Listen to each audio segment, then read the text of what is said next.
I'm Dennis Anderson along with Julie Zenner, and here's what's coming up on Almanac North. A large backlog of untested sexual assault kits has been cleared in Duluth thanks to a major federal grant and the cooperation of local authorities and victim advocates. We will talk with the winners of the 20th Annual Arrowhead Regional Arts Council Awards. And we'll have the week's economic headlines from our friends at Business North. It's all straight ahead on the Memorial Day weekend edition of Almanac North.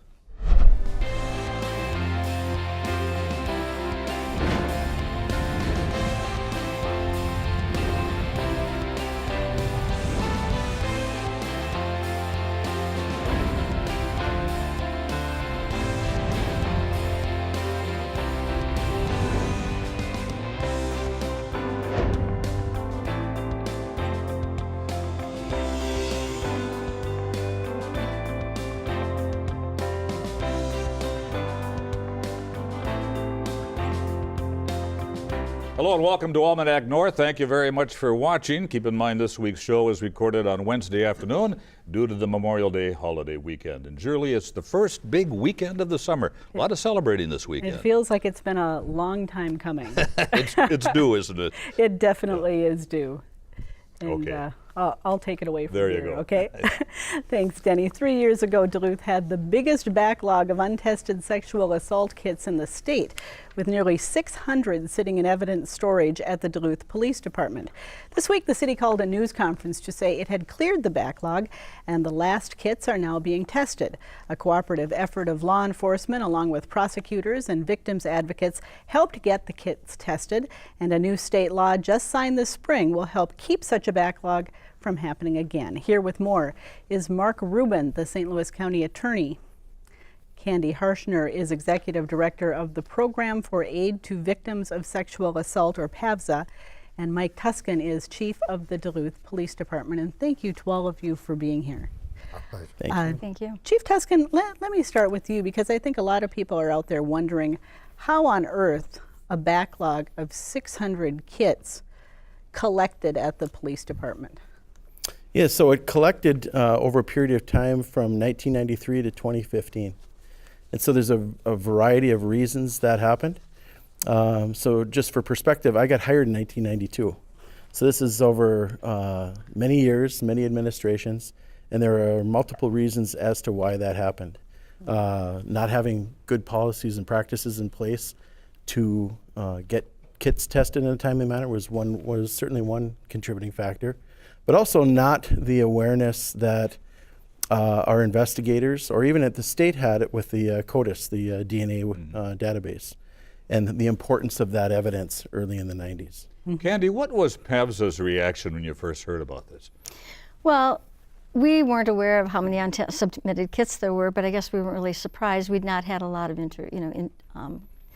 a lot of connection with the police department about these kits, but we knew that people were wondering what had happened to their cases. And our main concern, of course, was how victims were going to be treated during this whole process as we went to look at those kits and re-examine them to make sure that they were treated in the most considerate and victim-centered way possible. Mm-hmm. So, Mark, were there a lot of sexual assault cases that were actually brought to trial or worked through without this evidence that you would think would be critical to the prosecution of them? Well, in most cases involving sexual assaults, it doesn't involve DNA evidence. Mm-hmm. People always figure, well, there's DNA, there's a charge, there must be DNA. That's what we kind of expect from TV or movies or anything like that.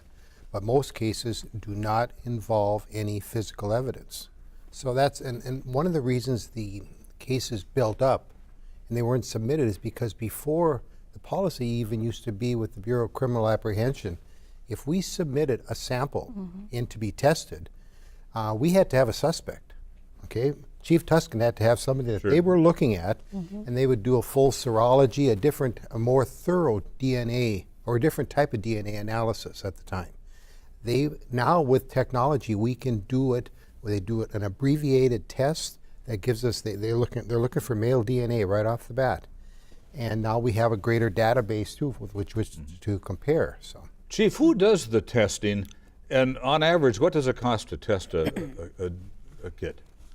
The testing is done by the BCA, and what Mark was referring to is direct DNA in the Y chromosome for male DNA. And I don't know what the actual testing is. All I know is that the direct DNA testing is not only more efficient, but also it's faster and it costs less money. So technology has improved and identified Yes, yes. over the years? Candy, are you and the others at PAVSA, are you actually hearing from a lot of people, a lot of women who are curious about whether their test kit is Part in of the this group? Saki team is actually having an advocate at the police department. We have 2 staff who are housed at the police department working directly with the project. And her job is to reach out to victims whenever a kit is submitted to make sure that they are aware that their kit is now going someplace. And the idea is, what do they want to do with that? And sometimes they have no idea what's happened to their kit. They already think it was tested. The other role that our advocates have been playing is, in terms of reaching out to victims, is we created an information line called the Betty Skyline, which is named after a victim that we served for many years. And the information line is so that if there are people out there who are wondering what happened with their cases, they can contact us and let us know. And of course, we want victims to know that if they contact us for information, that we're just going to check on the kit for them. We're not going to make them talk to police or prosecution. We're not going to, encourage them to report necessarily. We want to give them information. We want to find out what this delay has meant to them, their lives, so that we can use their experiences to form better policies and protocols moving forward. And we also, really want to let them know that anything they say to us is confidential, and that the main thing we want to know is whether they're getting the healing resources they need, and if not, be able to put them in touch with those things. Mark, as a result of this, some folks might be wondering, is there a statute of limitations when it comes to sexual assault? If the evidence involves DNA, there is not a statute of limitations. Otherwise, there is a time period within which the case has to be submitted for prosecution and ultimately charged. I see. Chief Tusken, is there value in testing all of these kits, regardless of whether the cases were dropped or the charges, were never pursued? I imagine that some of them are kind of from pretty dead-end cases. Yeah, so there's always a value, especially when I referenced the CODIS. So that's a DNA database. So that's important for us to minimally to test. There may be sex crimes where we have a perpetrator that is not identified, that could be a serial offender and down the road would be identified as a result of this testing. So I think that that's certainly an important part, and science has now allows us to maintain a database that will help us to hold offenders accountable. Is there a chance of such a backlog happening again? No. Not only legislatively, but the more you know, we know that this was bad business practices that we had in place, not just on our, in regard to DPD, but this is a national issue as well. And certainly the BCA used to have protocols that would certainly preempt us from even submitting. And so we all know, we've all learned, and we know that this is important for us to keep up on these kits. And Candy, the governor just recently signed a law to keep this from happening again. Can you tell us about that a little bit? I'm not an expert on that, but I do know that it's really encouraging in terms of moving forward and not having this kind of backlog happening again. I think one of the more unique aspects of this project, however, is the fact that you have 3 different systems working together. You've got advocacy, you've got law enforcement, you've got prosecution, and Duluth, as you know, has a strong history of doing that. And we work with the state, and they see us as an example of how this work can be done effectively. And so I think that's a really important piece for our project. Is it surprising, given that history and that reputation of cooperation, that something like this did break down along the way? Well, and I in a way, but again, I think we have to really make sure we give PAVSA the credit that's due, because they are the ones that helped us get the grant. They were driving the bus to do this and brought it to our attention and put the collaboration together. So, yeah, hopefully it'll never happen again, because we're more attuned to it, and because of technology. And the BCA has stepped up. Yeah, and I think another thing that gets lost in the history of all of these unsubmitted kits is that Duluth has also been a very progressive area in terms of what we call anonymous reporting. So that allows victims to have their kit put into evidence collection, but their name was not submitted to police and it wasn't released. And so I think you had 108 kits on the shelves that couldn't be tested, basically, until this went through. And so we got kind of penalized for having a really progressive piece of policy in place. If I could add 2 points, we've charged about, we have had 12 cases submitted to our office. Nate Stummy is our designated prosecutor for this project. He's charged, I think, 9 of them. 2 of them have already pled guilty. One was a 2010 case, one was a 2015 case. One is set for trial in July. And the most important thing people need to know, if a woman is contacted, or a man, whoever the victim is in these cases, if they're contacted and they do not want the case charged, don't want to go forward, we will not do it.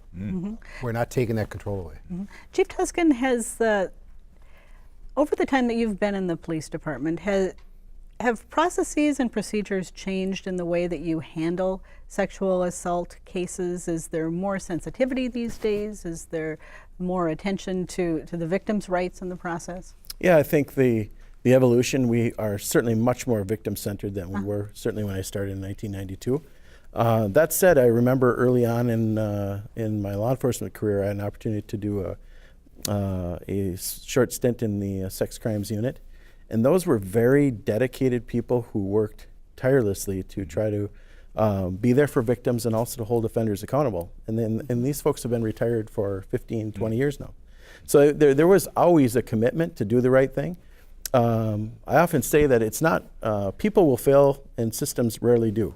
And so when you have systems in place, oftentimes, we will always have success once we build those systems. And part of that systems and those partnerships are these folks that I have here with us today. Candy and her people, the fact that they're in the police department and those sets of eyes that comes from that victim advocacy really helps us be better. And we're very unique. I go across the country and people they say, wait a minute, you have civilians who work with your police officers? So we are very progressive. Candy, do you see any other changes coming through the funding beyond the kits being tested? Well, it's really increased our response to our sexual assault nurse examiner program as well. They've also been working very closely with the Saki project, which means that we're getting more information out there to victims to make sure that they get evidence collected and that they get these kits into place so that they can be tested. So I think there's more progress along that line as well. All right. Well, thank you so much for coming in and visiting with us about this very important topic. And it sounds like things are moving forward in a positive way. Thank you for your Thanks. time. Thank you. Thank you. Thank you. Thank you.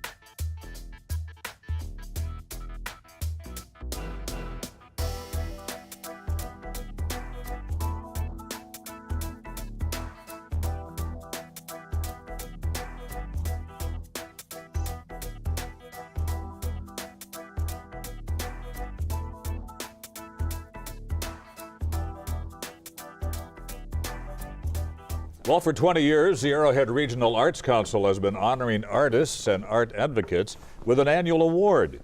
This year's winners are a highly respected nature photographer and one of our own producers here at WDSE WRPT. They were selected by a 5-person committee that considered some 50 nominees.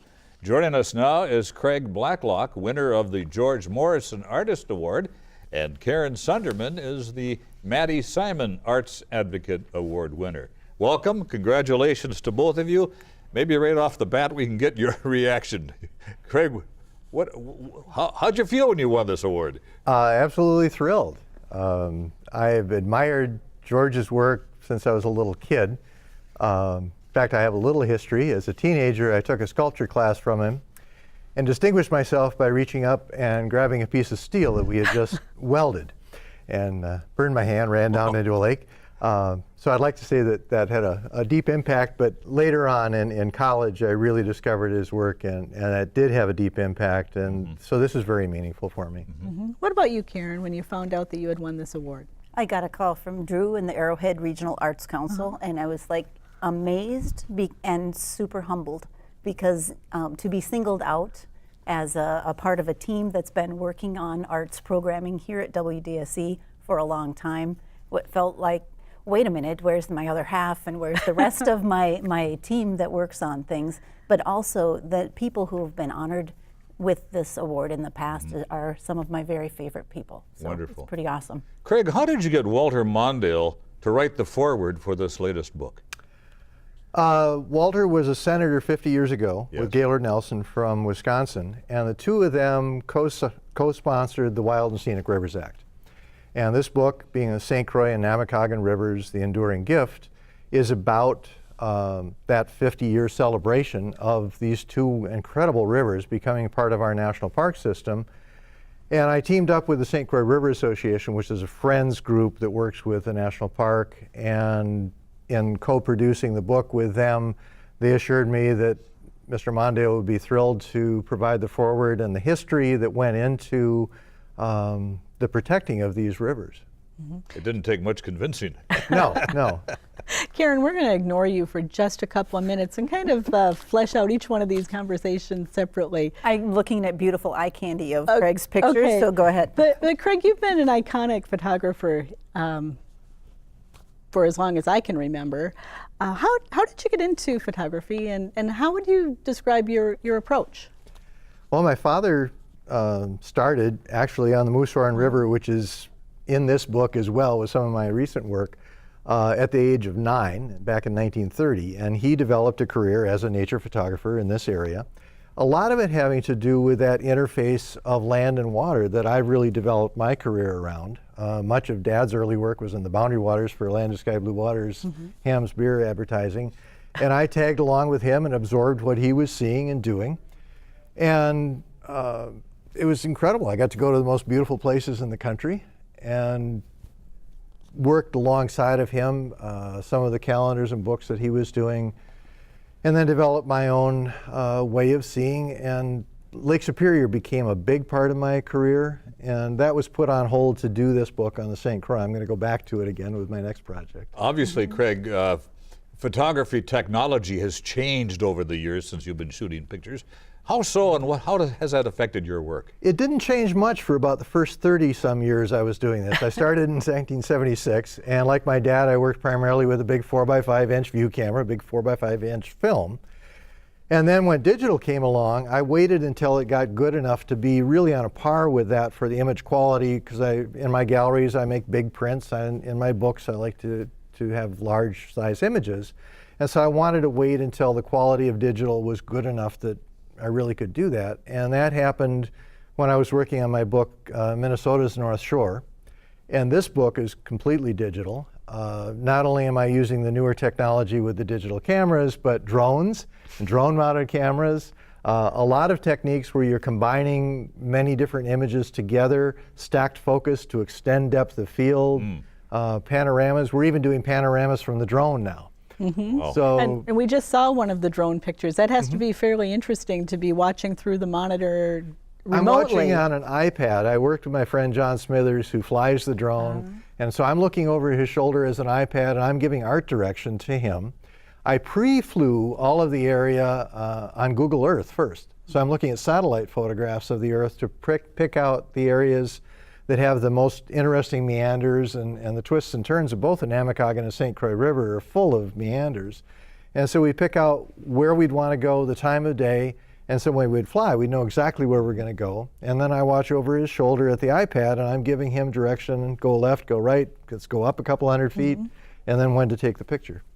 Sorry, Karen, we ran out of time. Like I said, the eye candy is phenomenal, and that is my favorite river, so it's easy to look at. I was thinking about the river that he spoke of, kind of meandering, and your work has really meandered a little bit here at the station, starting with Venture North onto the playlist. Great Gardening was in there too, but now making it. And through all of that, there was kind of this thread of arts and culture. How did that influence you as you moved through it? Well, those are the most inspiring people that live in our community. I mean, they are using their creative power to show us something that is familiar in a new way. They're giving us a chance to really celebrate this region, and sometimes really challenging us, which is being curious about their process is a big part of that. And I think this award is really meant for the literally thousands of people that we featured on WDSE through work that we've done here. And now making it has everything to do with creative entrepreneurs. Tell us about that. Well, How do you find them? Oh, they're everywhere, Dennis. You can't throw a rock without finding people who are using their gifts and using their creativity and figuring out a way to really make a difference in our economy. So I just literally 10 minutes ago talked to someone who will help us make lesson plans that go with it. So kids can use lesson plans on entrepreneurship and in their schools and kind of learn those lessons and use it forward based on our work. Story of people creating. Yes, makers. Makers. They're making it happen.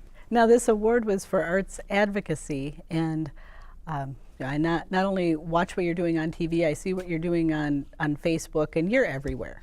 You are just promoting the arts all the time. Do you ever feel pressure to be part of the scene? Not pressured because it's where I want to be. So last night I swung by and listened to a little bit of the Duluth Dylan Fest at Sir Ben's. I'll be judging a singer-songwriter contest on Friday night. It's good. It's good energy. They're creative people. It's where I want to be. And truly, without the Arts and Cultural Heritage Fund and the legacy money that is now, that amendment is 10 years old, Craig and I have both benefited from that. That has enabled us to do, in our case, 120 episodes of the playlist and feature 2,000 artists. So I think that is a gift from the voters of Minnesota. It sounds like curiosity is part of you. It's part of your lexicon. Tell us about that. My joke is I'm never bored, Dennis. I am never bored because there's always somebody new to meet. And through the Venture North years, you figure you've met everybody, you've paddled the river, you've done this, and then you're handed another opportunity to really explore the creative side, the arts, and then making it as a whole new level, new strata of people. It's been really fun to meet more people who are making it happen. Craig, has your art and your photography opened some unexpected doors for you that you might not have imagined that you would ever get to walk through? In particular, this project has teamed me up. There's a video that goes with the book, and Peter Mayer, a singer-songwriter from Stillwater, Minnesota, created original music that goes with the video, teaming up with Vice President Mondale for this. Most of my work up until now has been pretty much solo, but this has been real fun, and it's been a team partnership, and as you know, that does open a lot of doors. What Very about rewarding. you, Karen? Well, the creative collaboration with Steve Ash has been the director and photographer I've worked with primarily, but the entire WDSE core, I've drugged them all over. We've done the street dance in Virginia, we've done Bayfront Park, we've done a lot of pretty great adventures together, and honestly, they're ready to jump in, and I really am grateful. Karen, Craig, thank you so very much, and congratulations to both of you. Thank you. Well deserved. Thanks for having us. Congratulations.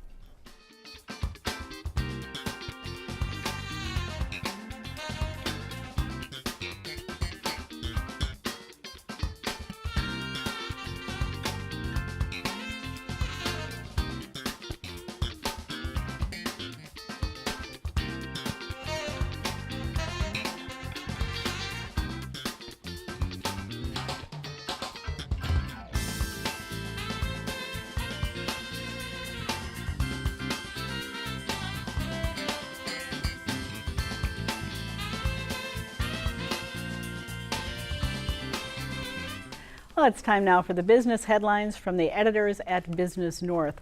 Two key business measures were not approved by Minnesota lawmakers when they adjourned Sunday night. A massive construction project proposed by Essentia Health is not in the bonding bill. The healthcare nonprofit hopes to rebuild its Duluth campus and was asking for $164 million in infrastructure improvements. Verso Duluth also did not receive assistance to adapt its paper mill to changing market conditions, and Duluth's 0.5% sales tax to pay for road construction was not included in any legislation. A $44 million budget for fiscal year 2019 was approved Monday by the Iron Range Resources and Rehabilitation Board. The budget is actually $7 million more than last year and includes $10 million for Giants Ridge. $7 million is in the budget for business development projects, nearly $7 million for program grants, and $6 million for public works projects. For fiscal year 2019, taconite production taxes distributed to the agency are projected to be down about $4 million. Construction has begun in Baudette on a $6 million hockey arena for youth and hockey programs. The Lake of the Woods International Arena will help the city bolster growth and create new opportunities for the area, according to developers. The arena will seat 650 people for hockey games, more than half the city's population. An anonymous donor contributed $5 million to build the arena, with fundraising ongoing for the final $1 million. A groundbreaking was scheduled for Friday, and Kraus Anderson is the construction manager. For more on these and other stories, visit businessnorth.com. Call now if you have a comment on our show. Dial 218-788-2849 to leave a message, or send an email to almanacnorth@wdse.org. And don't forget to visit the WDSE website for updates on our program schedule, news about your favorite PBS shows, and upcoming events here at the station. And Julie, camping, boating, all kinds of outdoor activities will be in full swing around the region this weekend. I imagine you will be out at the lake yourself. And I suspect so will you. I think I will. Okay. For Julie and the crew here at WDSE, I'm Dennis Anderson. Have a great Memorial Day weekend, everyone. Good night and be kind.